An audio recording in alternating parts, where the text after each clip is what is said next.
The story begins in Sparta, where we see a newborn child named Leonidas.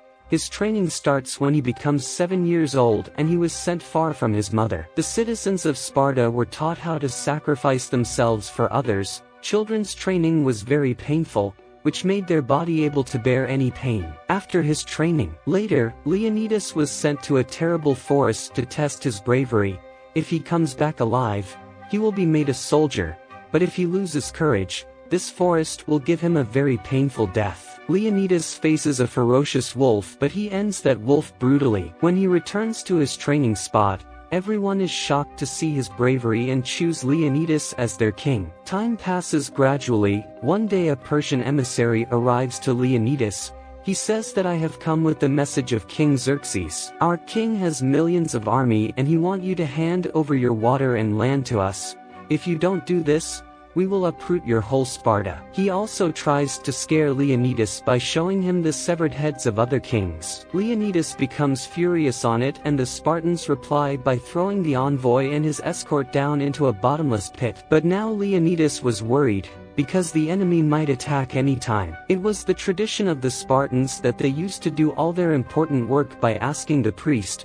The group of priests has the custody of some girls, which are named oracle, and they are used to convey the god's message to peoples. Leonidas reaches the priests and tells them everything and says, if we will not fight in the war, the enemy will attack us with his huge army, and the peoples of Sparta will become his slaves. Before giving any statement, priests demand for money. Leonidas gives them a lot of gold. After it, the priests tell him that he can't fight with them right now because it is August and this month belongs to peace and festivals. Leonidas becomes enraged and says, we all will be ended if we will not fight in the war. Then the priest gives him a message that he collected from the oracle. He tells everything will be ruined if Sparta will fight in this war. Leonidas becomes depressed after hearing all this and then he leaves. Meanwhile, the companions of the king Xerxes meets those priests. Here we learn that priest is merged with enemy king and a special companion of Leonidas has also now joined the enemies. Means the priest had given Leonidas wrong information. Now Leonidas was worried because the priest have denied him permission to mobilize Sparta's army.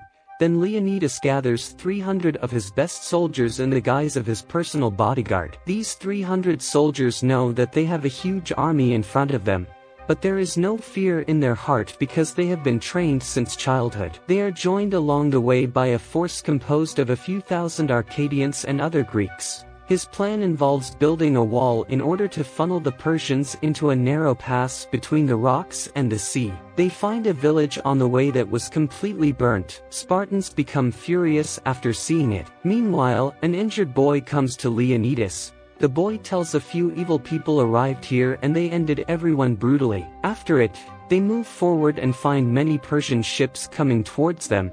But it starts raining heavily and the storm arrives suddenly. The enemy ships drowned because of this terrible storm. Spartans become happy on it and celebrates this moment. But Leonidas was standing silently, because he knows the danger isn't over yet. After it they glimpse a numerically huge enemy army. Meanwhile, Leonidas encounters a deformed Spartan whose parents fled Sparta to spare him certain infanticide. He asks to redeem his father's name by joining Leonidas' army, warning him of a secret path the Persians could use to outflank and surround the Spartans. Though sympathetic, Leonidas rejects him since his deformity prevents him from holding his shield high enough. Deformed man gets disappointed and leaves from there. The battle begins soon after the Spartans' refusal to lay down their weapons, using the hot gates to their advantage, as well as their superior fighting skills. The Spartans repel wave after wave of the advancing Persian army. After it, Xerxes personally approaches on his huge human throne.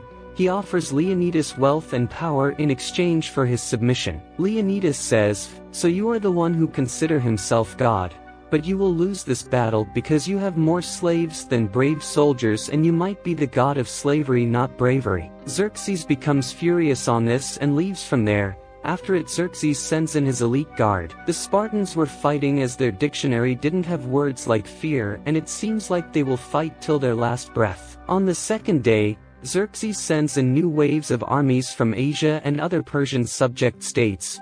including war elephants to crush the Spartans. The Spartans takes the advantage of narrow passage to defeat the enemy soldiers. Most of the soldiers of Xerxes were dead, and after so many defeats he had gone mad.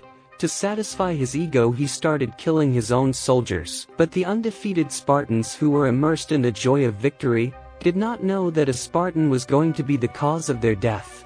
The deformed man, who wanted to avenge his disgrace from the Spartans, reaches to King Xerxes and reveals all the secrets paths that can help him to surround those Spartans. Being happy, King Xerxes promises him for wealth, luxury, women, and a Persian uniform. On the other hand, the queen, means the wife of Leonidas, was struggling hard to send army support for Leonidas. Theron, a corrupt politician and traitor, claims that he owns the council and threatens the queen, who reluctantly submits to his sexual demands in return for his help. The next morning, Theron disgraces her in front of the council and he puts allegation on the queen. The queen becomes furious at him and she ends him with a knife. Council also finds a bag of gold coins on which Xerxes' face was stamped. Everyone understand that Theron is a traitor and the council unanimously agrees to send reinforcements. The deformed man was leading everyone to the secret way through which they can capture Leonidas and his companions. Meanwhile,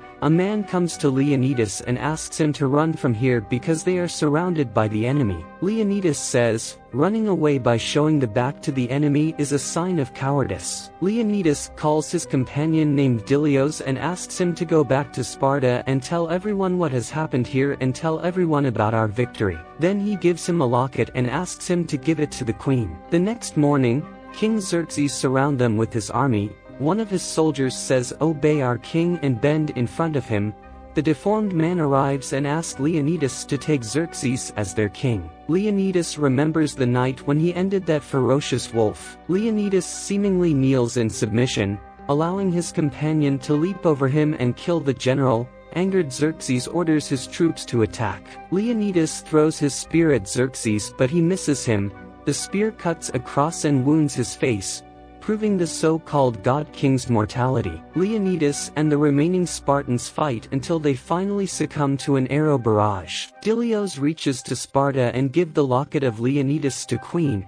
The queen understands that Leonidas have been killed. Now Dilios goes to the peoples who never showed their faith in Leonidas. He tells about the valor of the king Leonidas and those 300 Spartans. 1 year later, the Persians face an army of 30,000 free Greeks led by a vanguard of 10,000 Spartans. After one final speech commemorating the 300, Dilios leads the Spartan army to battle against the Persians across the fields of Plataea.